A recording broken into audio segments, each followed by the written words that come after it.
Good morning students, this is class 12th maths lecture 19th of chapter 7th integrals. Now see the questions of exercise 7.10. Question number 6 is to find the integral of 1 upon x plus 4 minus x square. So see, first of all here we can see the coefficient of x square is minus 1. So make the coefficient of x square as plus 1 by taking minus 1 common. Now you will get x square minus x minus 4. Now see, this can be written as x minus 1 by 2 whole square minus root 17 by 2 whole square. Now let this x minus 1 by 2 as equal to t. Then you will get dx equal to dt, or I have told you to integrate this directly without taking this x minus 1 by 2 as equal to t. So you can do that also, right? I am doing it. I am taking this as equal to t to show you how to do when we use the method of substitution, right? Now when x is 0, t will be 0 minus 1 by 2, that is minus 1 by 2, and when x is equal to 2, then t will be 2 minus 1 by 2, that is 3 by 2, right? So the integral will now become, in place of x minus 1 by 2 whole square, t square minus root 17 by 2 whole square, and in place of dx, dt, and in place of these limits now minus 1 by 2 to 3 by 2. Now solve this. This is the type of integral 1 upon x square minus a square, which is equal to 1 upon 2a. A here is root 17 by 2 into log mod of t minus a upon t plus a, right? And the limits are from minus 1 by 2 to 3 by 2. Now put the limits. Okay, this is the constant, so I am taking outside 1 by root 17. Now put the limit. First of all you will put 3 by 2 in place of t, so you will get log 3 by 2 minus root 17 by 2 upon 3 by 2 plus root 17 by 2 minus, now put the limit, minus 1 by 2 in place of t, so you will get log minus 1 by 2 minus root 17 by 2 minus 1 by 2 plus root 17 by 2. Now you know that log m minus log n can be written as log m upon n. So make it equal to log m upon n and solve it, right? Now see, the next question is question number 8, which is the integral of 1 upon x minus 1 upon 2x square into e raised to the power 2x into dx, and the limits are from 1 to 2. Now see, here we can see this power of e is 2x. So let this as equal to t. So you will get 2 into dx equal to dt.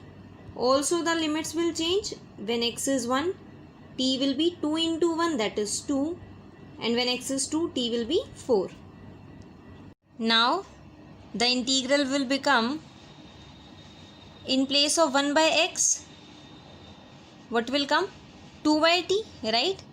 Minus this 1 by 2 as it is, in place of 1 by x square, 4 by t square will come, and in place of e raised to the power 2x, e raised to the power t, and in place of dx, dt upon 2, and the limits are from 2 to 4 now, right? Now see, from both of these I can take 2 common from both of these terms, and that 2 will get cancelled with this 1 by 2, right?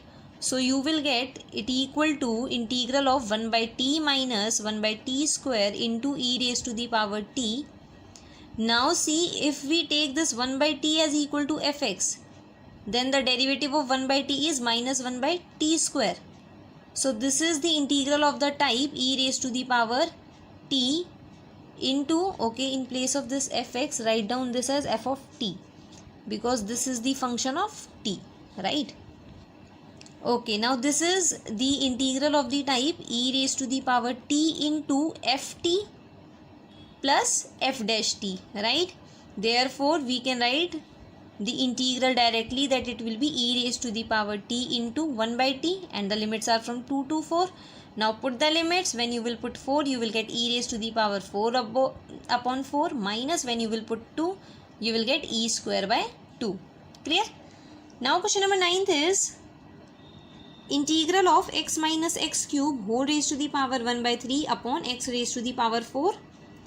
Now see, if I will take x common from both of these terms, then what you will get?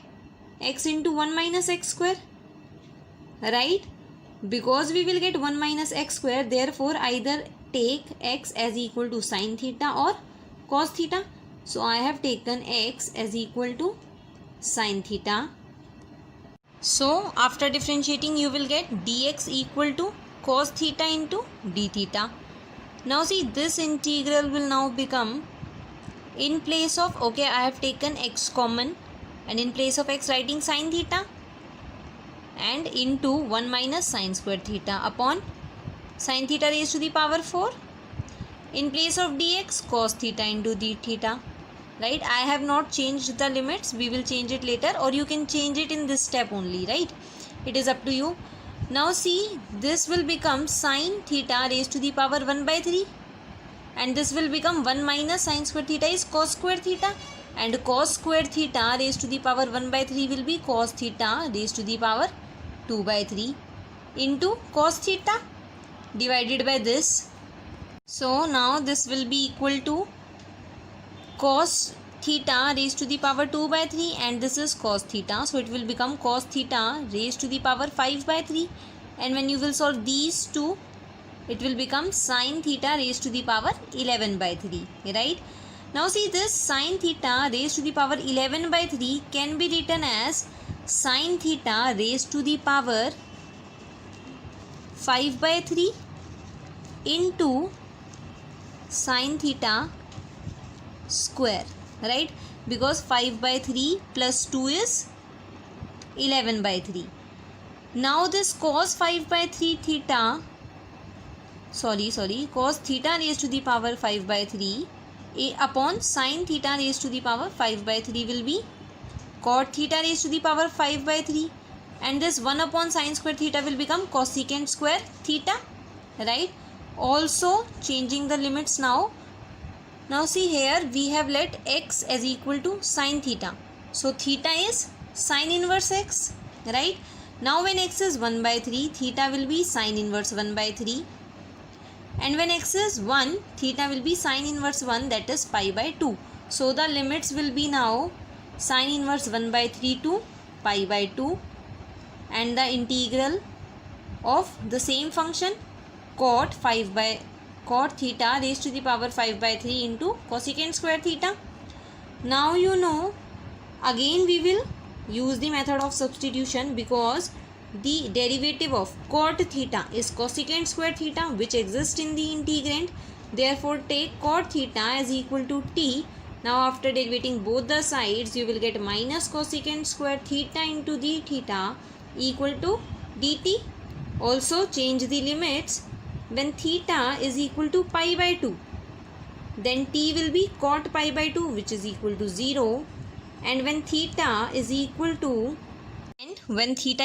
sin inverse 1 by 3, then t is equal to cot theta, that is cot sin inverse 1 by 3, which is equal to 2 root 2. See how you will calculate this. Let this sin inverse 1 by 3 as equal to a, right? Now take this sign on this side, so you will get sin a equal to 1 by 3. From here calculate cot a, which you will get as 2 root 2. So a will be equal to cot inverse 2 root 2, right? So this cot into sin inverse 1 by 3 is equal to cot a. In place of sin inverse 1 by 3, I have written a. Now in place of a, write down this cot inverse 2 root 2. So you will get cot of cot inverse 2 root 2. So cot of cot inverse theta is equal to theta only. So you will get this as equal to 2 root 2, right? Therefore the value of this is 2 root 2, which is this. Now this integral will become, the limits will be 2 root 2 to 0, and this will be t raised to the power 5 by 3, and cosecant square theta into d theta will be minus dt. Now take the integral of t raised to the power 5 by 3, which is minus 3 by 8 into t raised to the power 8 by 3, and the limits are these. Now put the limits. Minus 3 by 8 outside. First of all put 0. When you will put 0 in place of t, you will get 0. Minus, now put 2 root 2 in place of t, so you will get 2 root 2 raised to the power 8 by 3. So this will become minus 3 by 8 into minus, see this 2 root 2 raised to the power 8 by 3 can be written as 2 root 2 whole square raised to the power 4 by 3, because this is nothing but 8 by 3 only, right? Now square of this will be 8. So this is 8 raised to the power 4 by 3, and this minus minus will get cancelled, right? Now this 8 can be written as 2 cube, and this cube will get cancelled with this 3. So you will get 2 raised to the power 4, which is 16. Now divide the 16 by 8, so you will get the answer as 6, right? Question number 10th, fx is given to you as integral of t sin t, and the limits are from 0 to x. You have to find f dash x. So first of all find fx and then find its derivative.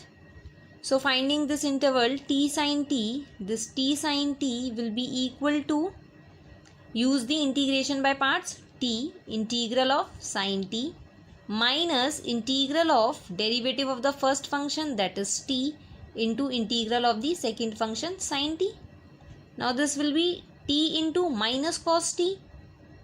Derivative of t is 1 and integral of sin t is minus cos t. Therefore this minus will become plus integral of cos t. Now minus t cos t as it is, integral of cos t is plus sin t. Therefore fx, which is the definite integral, this will now become minus t cos t plus sin t, and the limits are from 0 to x. Put the limits. In place of t, put x, so you will get minus x cos x plus sin x, minus, now when you will put in place of t 0, then see this term will become 0. Also this will be sin 0, and sin 0 is 0. So you will get fx as this. Therefore f dash x will be, now derivate these terms. So minus outside, derivative of x cos x will be x as it is. Derivative of cos x, which is minus sin x, plus cos x as it is, derivative of x, which is 1, plus derivative of sin x, which is cos x. So this cos x will get cancelled as minus is here. So you will get it as x sin x, right? Now next topic is properties of definite integrals. So the first property is that the integral of fx from the limit a to b is equal to integral of ft from the limit a to b. That is, if the limits are same and if the function is also same, then variable does not matters, because when you will take x as equal to t, dx will become dt, right? So by the substitution method only you can see that these two are equal. Second property is that if you change the limits of the integral, then a minus sign is introduced, right? That is, if we interchange the limits of the integral, that is, in place of a, b comes, and in place of b, a comes, then a minus sign has to be introduced. See the proof of this. Let integral of fx be the capital Fx. Now the value of this integral will be f of b minus f of a, which can be written as, take out minus common, f of a minus f of b, and this value now f of a minus f of b is nothing but the integral of fx from b to a, right? Therefore if we interchange the limits, then minus sign has to be introduced. Now in particular, integral of f of x from the limit a to a is equal to 0. Why this is so? Because now see, in place of this b, put a, so you will get f of a minus f of a. So f of a minus f of a is 0 only. Now the next is, if the integral of f of x from a to b is given and c lies between a and b, then this integral can be divided into two or more integrals in such a way that integral of fx from a to c plus integral of fx from c to b, right? You can also check it. I have already told you the value of this integral is f of b minus f of a, where this capital F is integral of f of x. Now integral of this will be f of c minus f of a, and integral of this will be f of b minus f of c. Now this f of c will get cancelled. You will get f of b minus f of a only, which is equal to this, right? Therefore this type of integral can also be divided into two or more integrals. Fourth property is that the integral of fx from a to b can be written as integral of f of a plus b minus x, and the limits are same, a to b. How this is so? See, if we let x as equal to a plus b minus t, now derivate both the sides, you will get here minus dt equal to dx.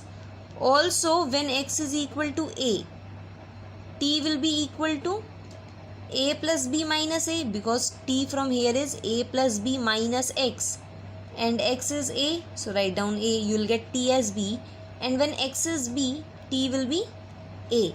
So this integral now changes into the integral of, in place of x, a plus b minus t, in place of dx minus dt, and when x is a, t is b, and when x is b, t is a, right? Now change the limits so that a minus sign will come, right? And minus is already here, so this minus will get cancelled by changing the limits. Here the limit is b to a, now the limits will be a to b, right? And by the first property we can also change the variable of integration, that is from t, changing it to in x, right? In place of t writing x and in place of dt writing dx. Therefore this type of integral, a to b integral of fx, can be written as integral of f of a plus b minus x, that is f of sum of the limits minus the variable of integration. Now fifth is integral of fx from 0 to a can be written as equal to integral of f of a minus x. See, this is the particular case of this above property only. Here this fx we know can be written as f of sum of the limits minus x. So sum of the limits is a minus x, right? Now the sixth property is integral of fx from 0 to 2a is equal to 0 to a integral of fx plus 0 to a integral of f of 2a minus x, right? If we want to change this limit from 2a to a, then we use such properties, right? And this property we mostly use in the cases when the function is a trigonometric function, right? Now the next property, when the limits are from minus a to a, then this integral can be written as twice of the integral fx from 0 to a if fx is an even function, that is when f of minus x is equal to fx, and it is written as, this integral is written as 0 if fx is an odd function, that is when f of minus x is equal to minus of fx, right? Now see the proof of this. See, this integral can be written as equal to minus a to 0 integral of fx plus integral of fx from 0 to a, right? Now for this integral, let x as equal to minus t, then dx will become minus dt. Also we will change the limits. When x is equal to 0, t is minus x, so t is 0. And when x is equal to minus a, t is minus of minus a, that is a, right? Therefore, this integral minus a to 0, integral of fx changes to integral of f of, in place of x, minus t, in place of dx minus dt, and the limits will be now from a to 0. Now this is equal to, see, changing the limits, therefore this minus sign will get cancelled. So you will get 0 to a f of minus t into dt, also changing the variable into x only, because the rest of the terms are in the variable of x, therefore changing this also in the variable of x only. So in place of t, again writing x, 0 to a integral of f of minus x into dx. Now this integral is equal to this, right? In place of this I have just written this, right? Now if fx is an even function, then f of minus x will be equal to f of x, right? And this will become equal to, now this f of minus x is equal to f of x. So this is the integral of fx from 0 to a. This is also the integral of fx from 0 to a. So it will be 2 times integral of fx from 0 to a, right? And if f of x is an odd function, that is if f of minus x is equal to minus of fx, then this will be 0. Why? Because this will become minus of f of x, and these two terms then will get cancelled, right? Therefore, if fx is an even function, then this type of integral where the limits are from minus a to a becomes twice of integral of fx from 0 to a, and when fx is an odd function, it is equal to 0. This question, you have to find integral of sine square x, and the limits are minus pi by 4 to pi by 4, right? So the limits are of the type minus a to a, therefore we will check if this function is even or odd. Now fx here is sine square x, f of minus x will be sine, in place of x, minus x whole square. Now you know sine minus x is minus sine x whole square, which is equal to sine square x, which is the fx only, right? So because f of minus x is equal to f of x, this function is an even function, and therefore by the property this integral can be written as the integral of sine square x from the limits 0 to pi by 4 multiplied with 2, right? Now you know how to find the integral of this. Write down this sine square x as 1 minus cos 2x upon 2. Now integral of 1 is x minus integral of cos 2x is sine 2x by 2.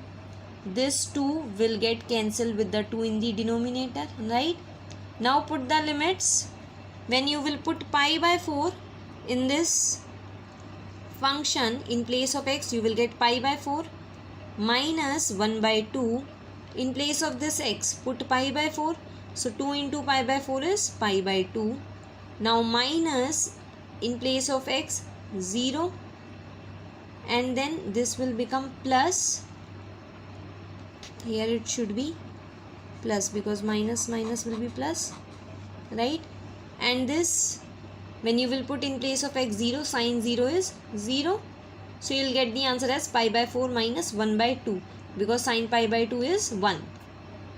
Now the next question is integral of root sin x upon root sin x plus root cos x, and the limits are from 0 to pi by 2.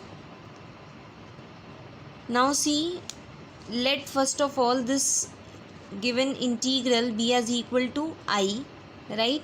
Now we will use the property that 0 to a integral of f of x can also be written as equal to 0 to a f of a minus x, right? And here a is pi by 2. So this I will now be equal to 0 to pi by 2 root, in place of x write down pi by 2 minus x, right? Now this root sine pi by 2 minus x will be root cos x upon this will be root cos x plus this will be root sin x, right? Now let this be as 2 and the given integral be as 1. Add 1 and 2, so I plus I will be 2i equal to, because the limits are same, so 0 to pi by 2, add the functions in both the integrals, this function and this function, so you will get root sin x plus root cos x upon root sin x plus root cos x, which will get cancelled. So you will get the integral of 1 from 0 to pi by 2, right? So applying the property can simplify the function so easily, right? The given complicated function is now just 1.